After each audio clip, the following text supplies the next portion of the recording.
Hello, everybody. Welcome here to Wine with Jimmy. Thank you for clicking by. So, this is a wine channel dedicated to all things vinous. I travel to many parts of the world. I am a teacher here in the United Kingdom, teaching through professional qualifications like WSET. I put together lots of presentations to help you understand certain topics, grape varieties, wine regions, and so on in greater detail. Here, we're looking at the often forgotten part of Italy, Romagna, to the eastern part of Emilia-Romagna. So this is the fourth part in a five-part series, where I'm looking at the Romagna Sangiovese other subzones. There are many, 16 in total. Part 3 beforehand went through 2 of the most important. I will now go through the other subzones.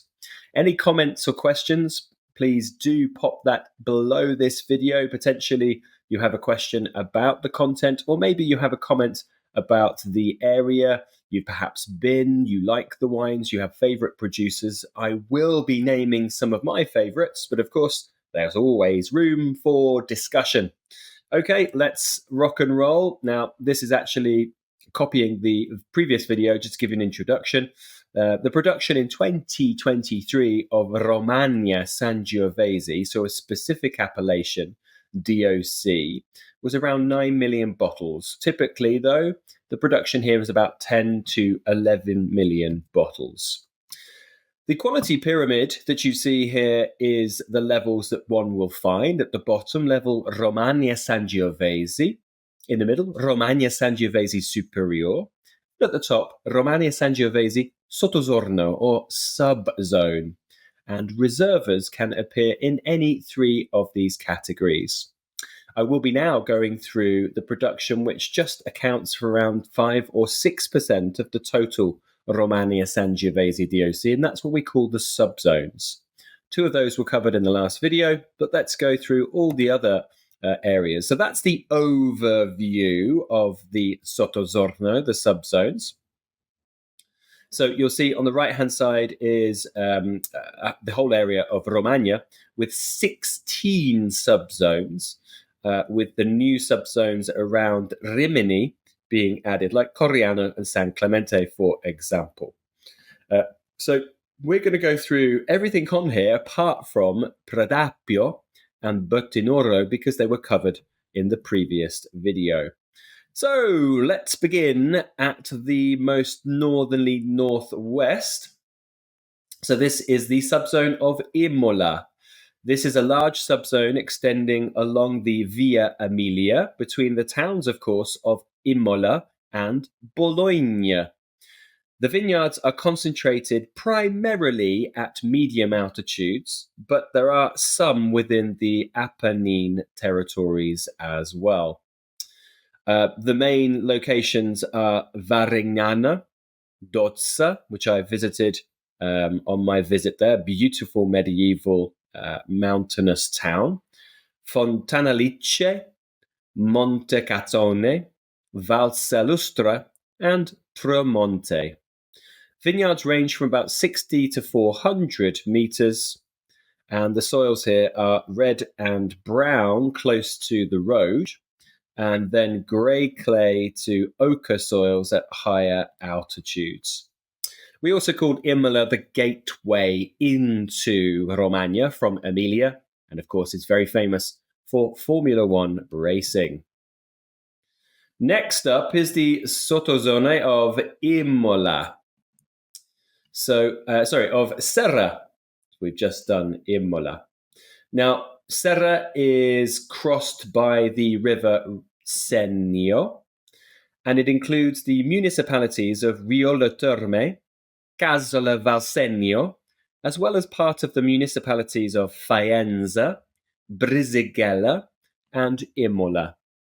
The altitude of the vineyards for Serra are about 60 to 250 meters on red and grey soils to chalky marls, and then kind of ochre-coloured soils at altitude.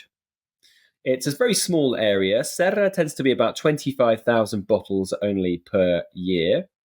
And there are different parts of it. So the north of Serra tends to be fertile and deep soils that makes kind of fruitier and livelier reds. The heart of the subzone, sitting at about 100 to 250 meters, is on clay calcareous soils, often producing wines with quite vibrant fruit, well balanced, and good sort of distinct tannins. The Senia River has a lot of ravines. There are very few rivers there. And then in the Parco Regional della Vella del Gesso Romagnola, the viticulture is not as essential. So really it's the north and the heart of the subzone that have the key parts. Let's talk about Tremonte, and I'm delighted to talk about these guys. So two generations. The founders are the Sergio on the left-hand side holding the wine glass, and his wife Thea, and also their sons Vittorio in the middle and David to the right-hand side. It's only two generations, so typically a short story, but it's full, intense, and alive. They were classed as quite crazy visionaries in the 70s. And then throughout their early sort of tenure, experimenting with non-native varieties, natural winemaking techniques, and the reduced use of chemistry. So this was not cool, but now after 50 years, of course, it is. And they're making, of course, exquisite wines.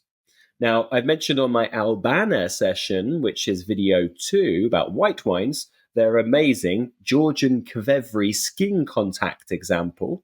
But now, of course, we're talking about Sangiovese.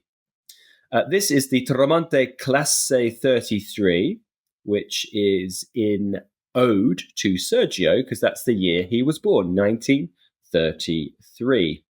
The vineyard's in Podere, Podere Lola, which is in Imola, and it's in Podere Lola, in Serra and Imola as well. 100-meter altitude on clay and sand with pebbles. The wine here is a 10-day maceration with 15% whole bunch in concrete, and then aged for 12 months in concrete as well. I love this for its kind of ripe, plummy character, touch of white pepper, but very bright with a chalky, grainy tannin, nice plush fruit, good spice. It's on the warmer side of alcohol with a touch of licorice that comes off that heat. And I think this will need just a little bit more time to come around, but certainly an exceptional wine style. Now we go to a region, Brisighella, quite well known for olive oil. This subzone, which is fairly large, extends along the valley of the Lamone River and also for a little part in the Sintria River. The main locations are Piduera, Monte Coralli, Tebano, Zattaglia, Brisighella, Fognano, and Valpiana. The altitude here is 180 to 500 meters. And there are three bands of soil. So in Piduera, Monte Coralli, and Zattaglia, you get red soils, yellow sands, and clay. Around Brisighella, it's chalky marl. And beyond Brisighella, it's more sandstone and marl.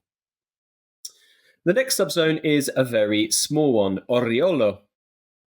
Now, it extends between Faenza and Forli, and the most important locations are, of course, Oriolo, Santa Lucia, Isabbione, Castiglione, and Petregnone.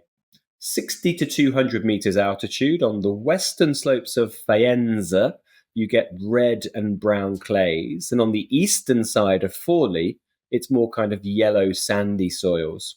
About 45,000 hectares produced with this subzone. We are going to talk about a producer here called Poderi Morini. They were established in 1998 when the founder Alessandro Morini committed himself to the art of winemaking along with his father, Natale, and his wife, Daniela, that you see in this picture. He always wears quite a colourful tie and is a man after my own heart, of course, with my colourful bow ties. The wine that we're looking at is this one. So this is the Nonorico 2019 Reserva. This is from Oriole and Faenza at about 170 meters with clay and sandy soils.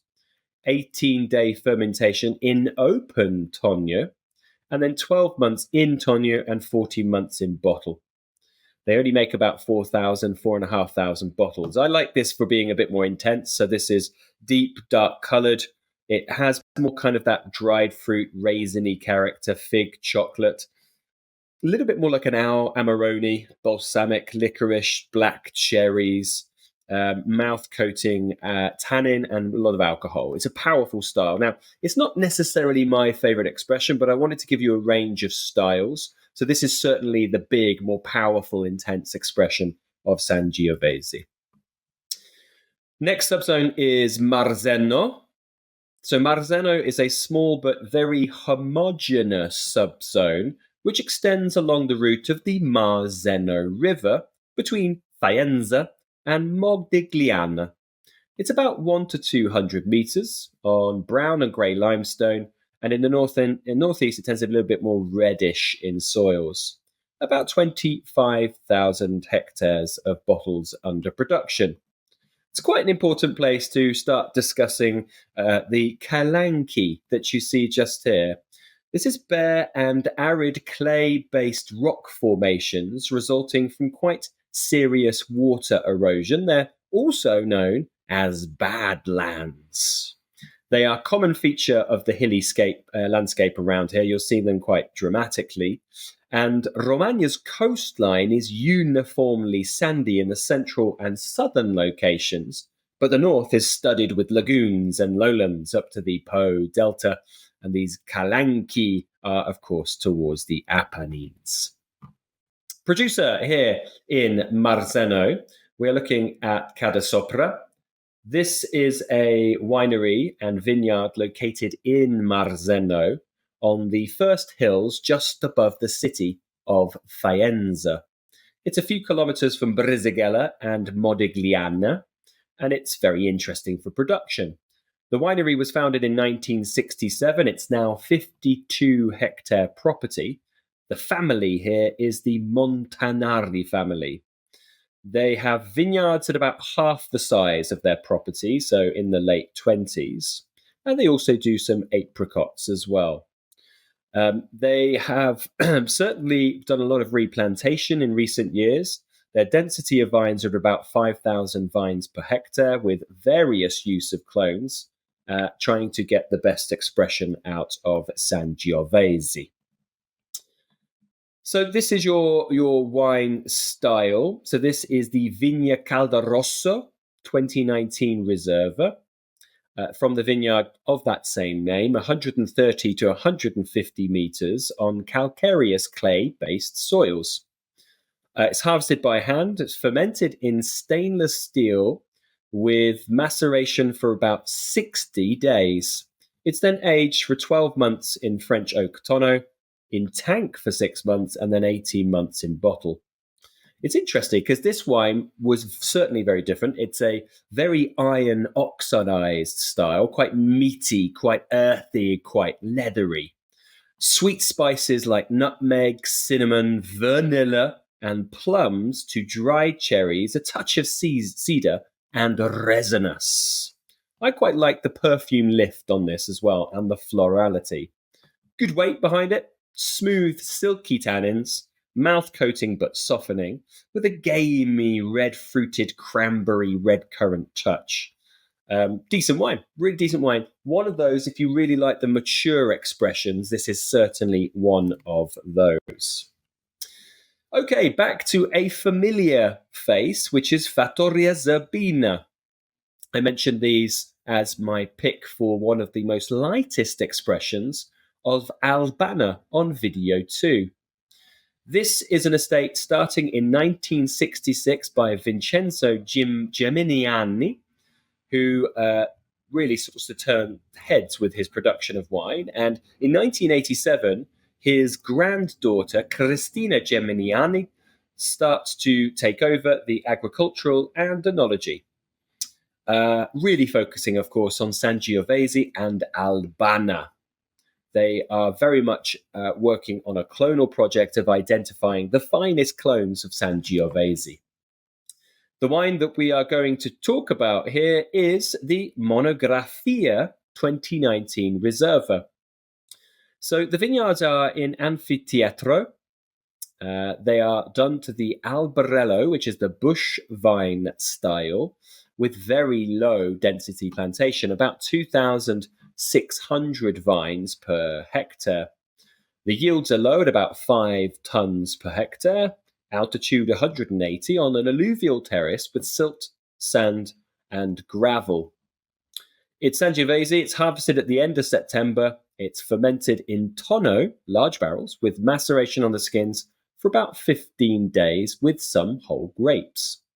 It's then aged in French oak tonneau for 2 years and then in bottle for about 30 months. Wow. Annual production, only 660 bottles. It's bright, lively, plummy, kirshy, violet. It's very pretty, and it's quite gentle. Lovely purity of fruit, very grainy, fine tannin, and bright acidity. I love this. Really elegant expression of a wine. Very fine indeed. Next subzone is Modigliana. Now, this corresponds to the municipality of the same name. It's an Apennine territory divided into 3 valleys taken from rivers. So the Acereta, Tramazzo, and Imola. It's at about 300 to 600 meters of altitude. And the soil here is kind of marl, sandstone, with a bit of limestone, quite loose limestone. This area was specifically affected by the 2023 May floods, which I'll discuss in the vintage video next. Next up is Castrocaro. This includes the territories crossed by the Montoni River, and it extends into the entire municipality of Castrocaro Terme, Terra del Sol, but also includes the municipalities of Dovodola and Rocca San Casciano. The altitude here is about 80 to 300 meters, and the soil here is this kind of ochre-colored clay calcareous soil with spongione, especially in Bagnolo and Sadorano, but also you'll find there's sandstone and marl in higher elevations. Next up is the subzone of Cesena, another area actually considered very fine for Sangiovese, probably fitting in at 3rd place behind Predappio and Bertinoro. It extends around the first hills that surround the river Savio, and also as far as the western bank of the Rubicone torrent. Of course, the Rubicone being quite an important name for an IGT in the region. Altitude 60 to 250 meters on ochre-coloured clay with a little limestone and yellow sand. If you're interested in what ochre-coloured is, please do look it up on the internet. You'll get an idea of kind of like pottery colour would be a way to describe it. Mercato Saraceno is the next one. It extends along the valley of Savio, but also in the particular areas surrounding Mercato Saraceno and Montesasso. It's at 160 to 400 meters on brown alluvial limestones, gravel around the Savio riverbed, and there's marl and sandstone at higher altitudes. It looks like a large area geographically, but only about 35,000 bottles produced here. An important producer here will be Tenuta Casali. Valerio and Paolo started the business in 1978 on a farm of just 17 hectares, originally managed by their grandfather, Mario. Over the years, their business has grown, and it today covers about 50 hectares. They produce quality wines, and they love to express the landscape here. The wine cellar consultant is Emiliano Falsini. The wine that we are going to discuss is the Barucchia that you see here. This is a 5-hectare vineyard site 180 to 200 meters above sea level, with deep stone and white clay soils. The red goes through stainless steel fermentation, and then it's aged for 5 months in Slavonian 20 hectoliter botti. This was a deep purple color, full on aromatic lavender, thyme, rosemary, blueberry, red plum, spicy cedar, and vanilla. Good brightness, good amounts of acidity, and I like the chalky tannin here. A denser wine, but with good elegance behind it. The next subzone is Longiano. So this extends to the east of the Rubicone River, and it is around the municipalities of Longiano, Roncofreddo, Montiano, Monteleone, and Ribano. The altitude is 60 to 300 meters altitude, and the prevailing soil here is ochre-colored calcareous clays with sand and sandstone. Verruccio is the next one. This is within the province of Rimini. There are 3, remember, within Rimini. And these are 3 subzones. Could have been one area, to be honest. Could have been just called Rimini, but they do have distinctive differences between each 3. Now, the subzone here extends along the valley of the Marecchia River from the Via Emilia to the Apennines. As you can see, it's quite a long stretch going from south to north. The vineyards are concentrated above all around the locations of Verruccio and Torriana. Other locations here are Santa Cangillo and also Nova Feltria. Altitudes 50 to 450 meters because of the stretch that you have here on brown soils at lower altitudes and chalky marl grey at higher altitudes. Coriano is your next one. This is again within Rimini. It's along the valley of Marano River. It's the central subzone of the province in Rimini, and it has the highest concentration of vineyards. Most of the vineyards you'll find around Coriano itself, but also Montescudo. 60 to 250 meters on brown, ochre, and grey soils. Our last subzone is San Clemente. That's the last one within Rimini. It's along the Conca River, and it's the most eastern subzone of Romagna. Its main locations here are San Giovanni in Marignano, San Clemente, and Mosiano, Saladucio, and Germano. 60 to 300 meters on brown and red soils and chalky marl. That's wrapping up then your Sangiovese for Romana Sangiovese DOC. As you'll notice throughout that presentation, I only picked a few of the subzones for wines I really liked. And of course, on the previous video, you'll get a good idea about Bertinoro and Pridapio, 2 of the most famous. There's a mention here about Romana Trebbiano, which is a cultivated area of about 15,000 hectares, 1.2 million bottles made in 2023. There is a diversity of styles, but generally these make very light and delicate style wines, the Trebbiano expression.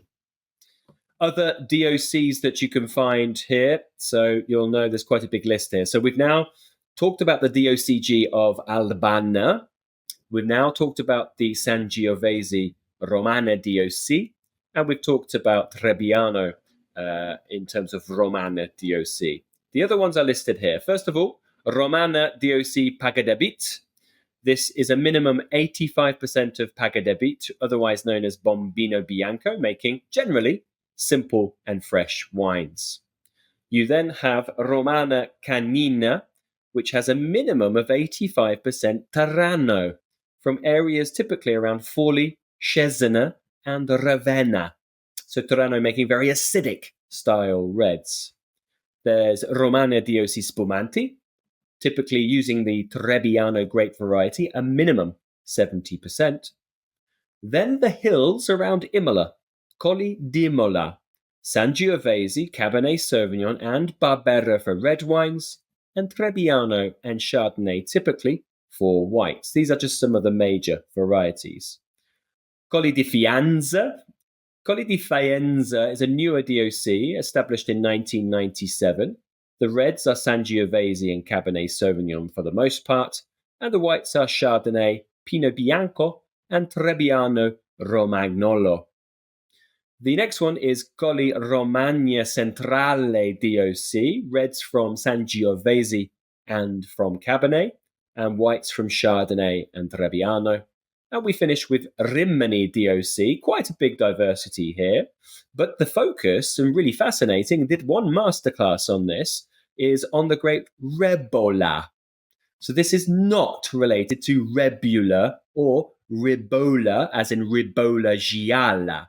Rebola is identical to Grechetto Gentile, which you find, of course, across in Umbria.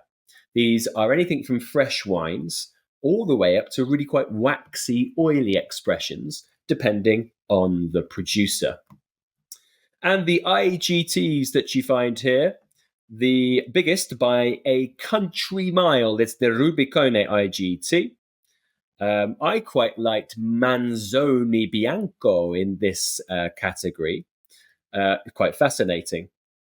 The name Rubicone is taken from the Rubicone River. This was crossed by Julius Caesar at the start of the Great Roman Civil War at 49 to 45 BC. It is an area today that corresponds almost precisely to the former Romagna region that was absorbed into Emilia-Romagna in 1860 during Italy's Risorgimento.